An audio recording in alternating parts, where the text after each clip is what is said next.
Yo, everybody, tomorrow is the Super Bowl. I hope everybody's team I hope the team wins, the people that want the team to, whatever team they want to win. And I will not be watching it. Bowling. Watching a bunch of guys whistle for a ball and then like kicking it. Bowling to me. I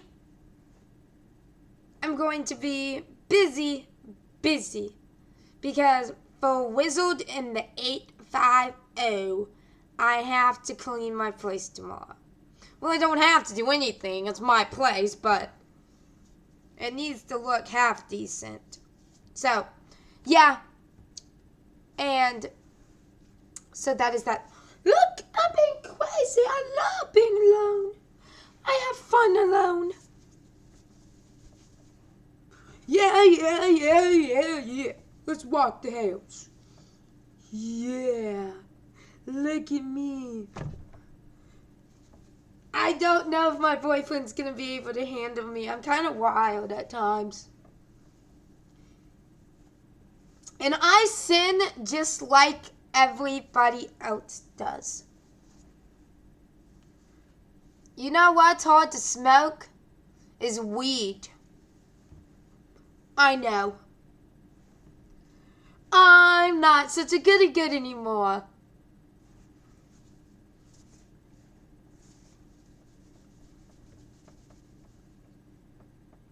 Ah! So, anyways.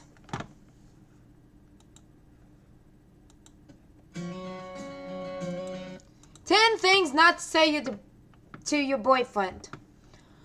10 things you should never say to your boyfriend. My ex does the exact same thing. Whether it's described, they both always hold the door open. At least desire one, neither or shows enough. Your boyfriend never wants to hear that anything like your ex ever. Yeah, you don't want him to feel like you're always comparing them to the two of them, do you? Think about it. Do you really want him to imagine that he does other things just like your ex? Doubtful. Plus, he might think you're still hung up on your former flame. Either way, a comment like this won't do much for his self-esteem. So the next time you experience your boyfriend's J-Rod view, keep it to yourself. Remember Sex and the City when Carol told Ann that Mary was pregnant but he couldn't tell? Steve, remember how upset Ann was to hear that in Miss Squibbly? Your boyfriend doesn't want to hear information that he could get into trouble. And even if he does want to hear it, he really shouldn't. Don't bury him with someone else's secret. And besides, if he doesn't spill the beans, your friend is going to be mad at you, not him. Along the same line, he doesn't want to hear about your friend's yeast infection, his or her illegal period, or her IBS. It's bad enough he has to hear about yours. When we were married, having kids. It's a natural fantasy about wedding bliss and the third kid you and your will have one day, but you're only hearing sometimes you might even entertain this fantasy from early on in a relationship. But unless you want to scare him away permanently, keep thoughts like this in your head, where they belong. Even if he himself has thought about you happy ever after Tutu, he possibly doesn't want to hear it and describe out loud just yet. Wait until you're sure you're on the same page. Regardless, marriage, kids, in the future of your relation before you start fantasizing a guilt feeling probably isn't a good idea. Do you think she's pretty? When you ask a question like this, your boyfriend knows he can't win. If he says yes, you'll probably get jealous and upset. You might even follow up. Is she prettier than me? Talk about it a low cousin. Of course, if it's no, and she clearly is pretty, you'll accuse him of being a liar. You wonder what else he's lying about, even as you assume you don't mind if he says yes. Poof, as if you're that insecure. He has managed to convince you that he generally doesn't find her attractive at all. You wonder what's his bad taste says about you. See? I'm fine. Oh, never mind. Your face says it all. So, does the fact that you haven't said a word in the past hour or the way you snap over the misplaced remote control isn't hiding anything about when he asks you if you're okay, you say you're fine at the point your boyfriend wants to tear his hair out? Passive-aggressive behavior doesn't help him when first you miss an opportunity to actually address what's bothering you. You also bottle up your frustration and create new problems.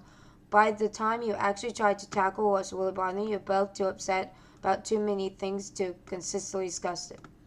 I just let one thing go. In a man's mind, women only use the bathroom to apply the lipstick or the worst pee. They know they're kidding themselves, but they really don't want any physical, verbal, or event of courtesy. Announce your body function, meaning he has no longer blamed the dog. Suddenly you're one of the guys, and it's not in a sexy, I watch football and drink beer, but I'm still a girly girl kind of way. Sure, he gets over it. He may even laugh about it from time to time, but he still prefers that it never happens. So, depending on your squash your guy, you might want to wait until you're married to be disgusted. I'll try anything once, because unless you really mean it, don't get his hope up. Are you sure you're okay? Repeat, even after he told you he really is okay. Sometimes we throw off guards when a guy is uncharacteristic. We pull and prowl, hoping to get to the bottom of the issue, and too often we assume, sure, if something we've done, when in reality they may not be conscious we know at all. Men have bad days too. They could be moody, tired, or just generally not feeling like talking. They're only human, as hard as it can be. Don't read into it much. Give him his space and keep yourself busy until he snaps out of it. Ask him what's bothering him over and over again. The honest answer will be you. That happened to one of my girlfriend's boyfriends. That's funny. I hate my thighs. If he doesn't find you attractive, he wouldn't be with you in the first place. Period. End of story. Putting yourself down in front of him makes you look insecure. And just in case you don't know, men really hate that. Yeah, I know. Even if you're friends with the guy, they hate it. Just like women, they lose your chat to self-confidence and put off the opposite. Think about it. Would you want to be with a man who constantly talks about how much he hates his calva or how he likes a failing career? No way. In addition, you're drawing attention to flaws that you probably never even noticed. No one else looks as clear as your body as you do. It is all likely you are your own worst critic. Don't recall him. I hate your mother. Yep, a friend told me that too. Likewise, from his friend, his sibling, his dad, even this dog. If he really loves someone or something, don't hate on them. You may not get along perfectly with everything in his life, but try your hardest to develop in your relationship with people he really cares about. Be open-minded about what he sees in them. Think that may not be immediately obvious to you. Maybe a deadbeat Dave is his old friend, the person he survived middle school with, the only person who stood by his side when he lost his job a couple years back. Maybe despite the lack of attention to hygiene, he's got a heart of gold. If you love your man, you'll trust his judgment. And whatever you do, don't ever make him pick a side. If it's between you and his mom, you'll lose every time. 7th phrase. 5 ways to get a man to listen.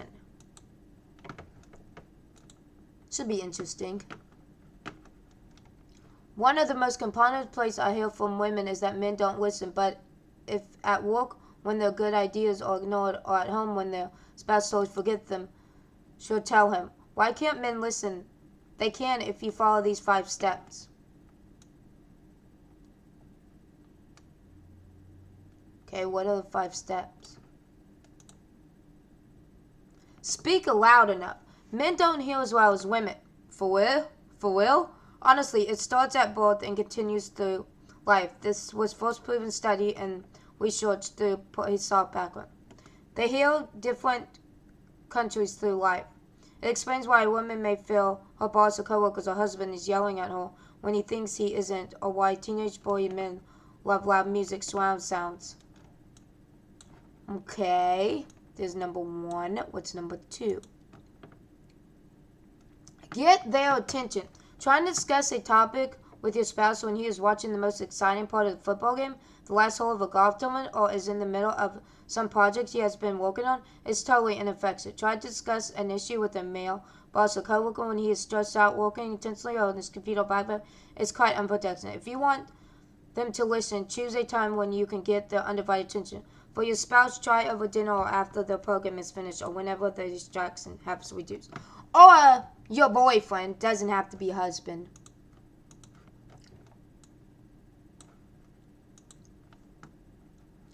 Get to the point.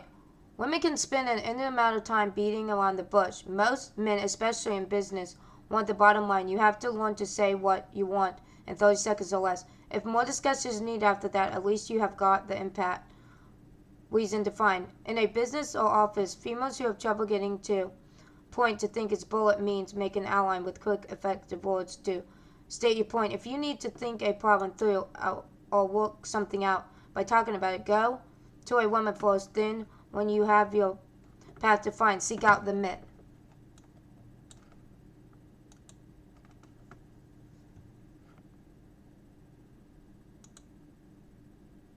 Say what you want. If you ask for something or recalling a change, say it. Don't say I think or it's my opinion. That's a statement, not a request. A man will interrupt this as being up to him. Since you just started an opinion and don't actually ask. Also avoid using the word but. If you state something and qualify it with a big but, you're just reducing its importance. Wow. Finally, stop talking when you are done. I've actually seen women win over a man to her way of thinking by them keeping the discussion going. This can bring a new point to the table that causes the men to rethink and change his opinion. I've watched salesmen lose a sale of a young female engineer support their idea by doing this. When you have made your point and everyone agrees with you, stop talking. If you follow this simple rule, you will find that men can do listen. Of course, your teenager son may still need some extra work, but that's another article. Bye, everybody. That is hilarious. Hope you guys have a good night.